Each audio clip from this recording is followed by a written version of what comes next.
the military component, the strategic missile forces. They can't keep all of these things up and running. And I don't want to over-analyze this because we just don't have very good information. We're only in week three of the war. Right. There's a case to be made that their military commanders are something they decided to let drop, in which case that was probably the wrong thing at this time. But we've seen an Iraqi level of military coordination and logistics in the war so far.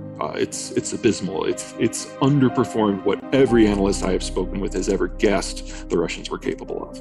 A Kremlin source directly. Trust your instincts on that. Yeah. I have no doubt that there's some selective reporting, conscious or unconscious, going on. No argument on there. But the point is, Kharkiv is still there. Mariupol is still there. They've been under shelling for 20 days. There's been a dozen assaults on Kiev. All of them have been repulsed. But the real big one for me was that 40-mile-long convoy. It stalled a day in because it ran out of gas. And then 2 days later, the Russian troops abandoned it and walked back to Belarus because they ran out of food. That should not happen to the tip of your spear. Right. There's a large history of corruption throughout the Russian system, the military included. But we thought, and when I say we, I mean everyone who's ever studied Russia in the last 30 years, we thought they learned all those lessons after Grozny. We thought they learned them after the Second Chechen War, because by the end of the Second Chechen War in 2001, they weren't doing this anymore. But here we are 20 years later, and despite a couple significant international deployments, and all of a sudden it feels like we're back in 1993. Why did they go back to Belarus? If the number is 25%, that's more than enough. Because if you're all advancing down a single highway, 3 or 4 vehicles blocking a convoy, everybody just has to stop. I mean, just the very approach to this is not a problem necessarily with just logistics. It shows a level of incompetence on strategic thinking. You know, you're talking 1,000+ vehicles in a single file line, 40 miles long. I'm sorry, that's idiotic. And here we are. So it's looking like a catastrophic failure to perform across the entire system. What happened to those? You have to secure the land first, because if you get one stick of dynamite under one railroad tie and you set it off at the right moment, the train pileup that happens because of that is absolutely epic. Yeah. So you only do that once you've actually pacified the countryside, and I would argue in the case of Ukraine, that's not going to happen. Yeah, like ever. The insurgency. There's a certain degree of insurgency. I mean, let me back up. Mm-hmm. The Russians are going to still win despite all of this. They outnumber the Ukrainians. They've got better equipment. They've got shorter supply lines. They don't have to worry about controlling their borders in order to keep the resources coming. They can suck up a huge amount of casualties, and Russian society will not rebel. Remember, it wasn't until you had almost 1 million dead in World War I that we had any inkling of political problems back in Russia. We're nowhere close to that.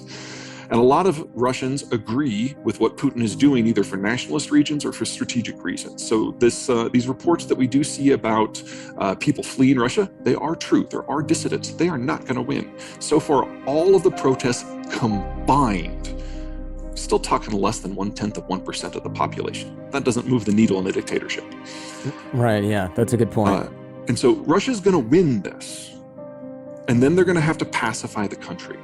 And the question is, what level of internal violence and sabotage are they willing to tolerate in order to move on to the next stage of the war? And that's where things get interesting from the NATO point of view. Yeah. If there's one thing that was coloring American decision-making on all things Russian, it's that they were maybe not a peer force, but a near peer force.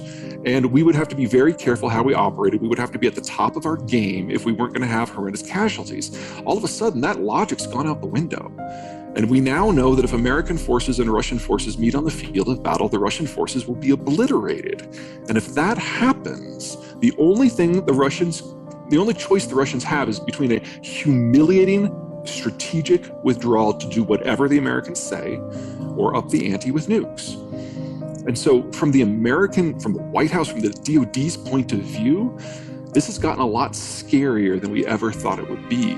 Because all of a sudden, if we can't keep Russia locked down in Ukraine, if we can't bleed them there till they die, if we can't make it out of their reach so that they can then go on and do the next series of targets, then there will be a direct American-Russian confrontation that we can't avoid because these are NATO allies.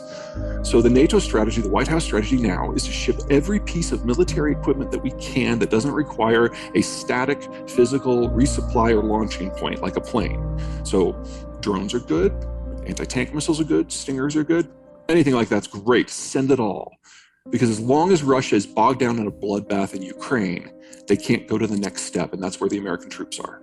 We have to prevent that from happening. That logic hasn't changed. The only thing that has changed is that because the Russians now appear so weak, the degree of desperation that might exist in their strategic thinking is something that we really hadn't taken into account earlier.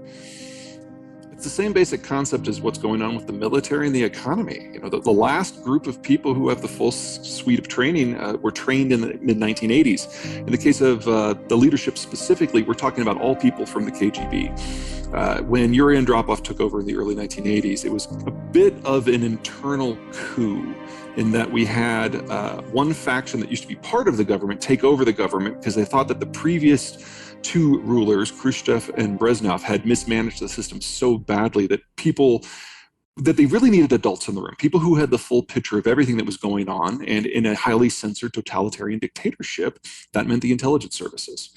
So the KGB generated Yuri Andropov, Chernenko, and ultimately Gorbachev, all from the KGB, to run the system.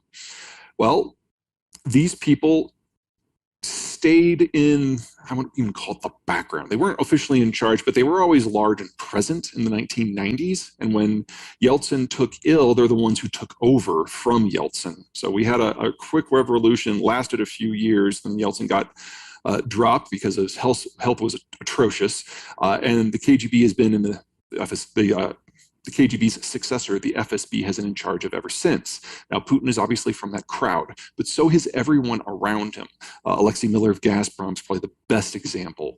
But the chiefs of all of the major companies that they're called the Silivarchs, the security oligarchs, that have taken over chunks of the Russian economy in large bites ever since 1999. They are all personally beholden to Putin. They are all from that inner circle, and they are all over 50. So there is not a generation waiting in the wings that has been trained. Putin has been very effective at pruning any potential challengers to his rule. So he will be the last capable, competent president of the Russian Federation. I mean, if you look at the demographics, it is perfectly reasonable to assume that Putin was going to be the last leader of Russia anyway. Mm-hmm.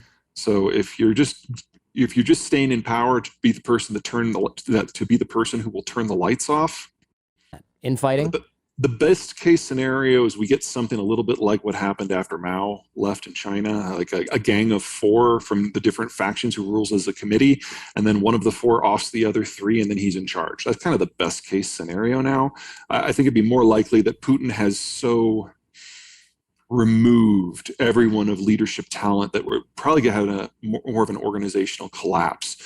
Igor Sechin of Rosneft, that's the state oil company, is probably the most capable who's left, but everyone else of the 150 KGB members that are left so thoroughly hate him in all things that it's really doubtful that he'd be able to rally anyone to his flag. So there really is no one. Yeah, to me, it just also sounds a lot like an American position. We look at leadership different than the Russians do. The strong man is who rules Russia. It always has been. The terrain does not lead to regional leaders, or regional economics that are separate. So like, here, Texas, New York, California, Florida, Minnesota, these are all discrete economic entities. And so we have a federal system where each of the states chooses their own leadership and then submits their leadership choices at a representative level to Washington. That would never work in the Russian Federation. In the Federation, you've got Moscow, you've got St. Petersburg, and then you have all these secondary cities that are dependent upon some degree of link to one of those two, and all of them have been conquered by Russia over the course of their existence. Every single one of them. Russia is not a republic. It's certainly not a democracy. It's a multi-ethnic empire. And with that sort of political and economic footing, someone's in charge. And if someone's not in charge, no one's in charge.